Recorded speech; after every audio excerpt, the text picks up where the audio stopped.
IT-BT ಉದ್ಯೋಗಿಗಳ ಕೆಲಸದ ಅವಧಿ ಹೆಚ್ಚಳದ ವಿಚಾರ. ಕ್ಯಾಬಿನೆಟ್ನಲ್ಲಿ ಕೆಲಸದ ಅವಧಿಯ ಬಗ್ಗೆ ಅನೌಪಚಾರಿಕ ಚರ್ಚೆಯಾಗಿದೆ.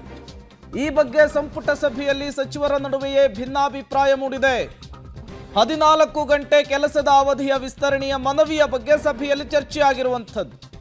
ಕಾರ್ಮಿಕ ಇಲಾಖೆಯಿಂದ ಅವಧಿ ವಿಸ್ತರಣೆಯ ಪ್ರಸ್ತಾಪಕ್ಕೆ ವಿರೋಧ ವ್ಯಕ್ತವಾಗಿದೆ.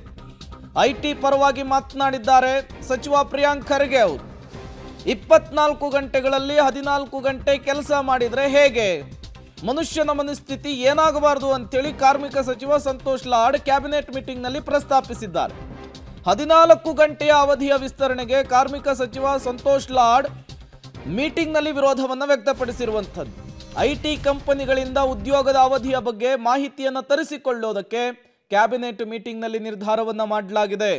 ಇದಕ್ಕೆ ಐಟಿ ಮತ್ತು ಗ್ರಾಮೀಣಾಭಿವೃದ್ಧಿ ಸಚಿವರಾಗಿರುವಂತಹ ಪ್ರಿಯಾಂಕ್ ಖರ್ಗೆ ಅವರು ಈ ವಿಚಾರಕ್ಕೆ ಸಂಬಂಧಪಟ್ಟಂತೆ ಪರವಾಗಿ ಮಾತನಾಡಿದ್ದಾರೆ ಅನ್ನುವಂತಹ ವಿಚಾರಗಳು ಕೂಡ ಗೊತ್ತಾಗ್ತಾ ಇರುವಂಥದ್ದು. ಹಾಗಾಗಿಯೇ ಅನೌಪಚಾರಿಕ ಚರ್ಚೆಯಲ್ಲಿ ಸಚಿವರುಗಳ ನಡುವೆಯೇ ಭಿನ್ನಾಭಿಪ್ರಾಯ ಮೂಡಿದೆ ಅನ್ನುವಂತಹ ವಿಚಾರ ಗೊತ್ತಾಗ್ತಾ ಇದೆ. ಇವತ್ತು ಕ್ಯಾಬಿನೆಟ್ ಮೀಟಿಂಗ್ನಲ್ಲಿ ಐಟಿ-ಬಿಟಿ ಉದ್ಯೋಗಿಗಳ ಕೆಲಸದ ಅವಧಿಯ ವಿಚಾರಕ್ಕೂ ಸಂಬಂಧಪಟ್ಟಂತೆ ಅನೌಪಚಾರಿಕ ಚರ್ಚೆ ಆಗಿರುವಂಥದ್ದು.